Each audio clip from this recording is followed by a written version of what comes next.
Hey, is your home ready for a disaster? Whether it's a natural disaster like a hurricane or a man-made emergency like a gas leak, being prepared can make all the difference. So let's talk about how you can protect your home and your family just in case there's a disaster.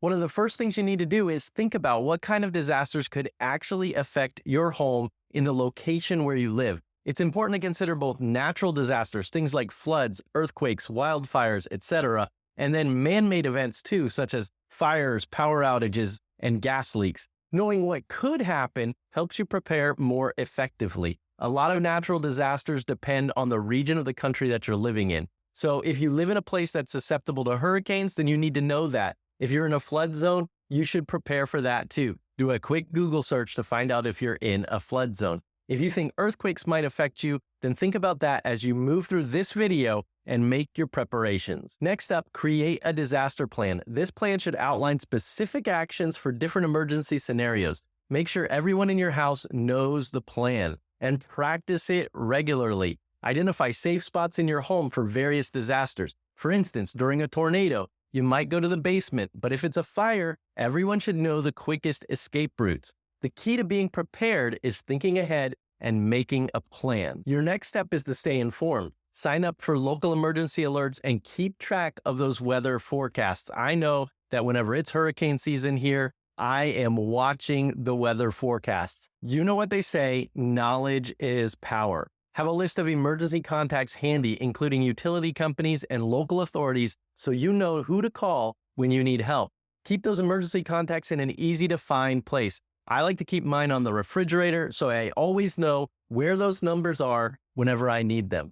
Now let's talk about essential emergency procedures for your house. Knowing what to do during a crisis can save lives. For example, have a fire evacuation plan. Identify the exits and practice the stop, drop, and roll technique that we all learned in elementary school. If you have kids or other dependents living in your house, take some time to go over that emergency procedure with them. Don't assume that they know what to do. I have teenagers in my house and I have to remind them what they need to do if the fire alarm goes off. For earthquakes, drop, cover, and hold on. And if you encounter a gas leak, you want to leave the area immediately and call for help from a safe distance away from your home. Since you've done your homework and you know what emergencies might happen in your home, you now need to do your research on how you should respond and then communicate that to everyone living in the home. It's also pretty important to create an emergency supply kit.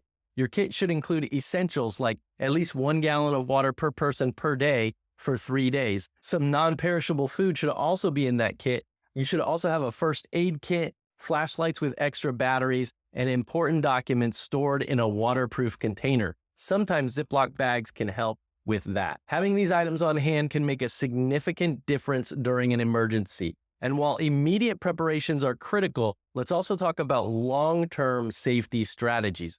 Regular maintenance of your home is going to help you be prepared when an emergency happens. Check your plumbing, your electrical systems, your HVAC. Check those things super regularly. If you live in an area that has a lot of disasters, consider reinforcing your home structure and creating a defensible space around your property. Finally, remember to keep your home insurance policy up to date and engage with your community's emergency preparedness programs.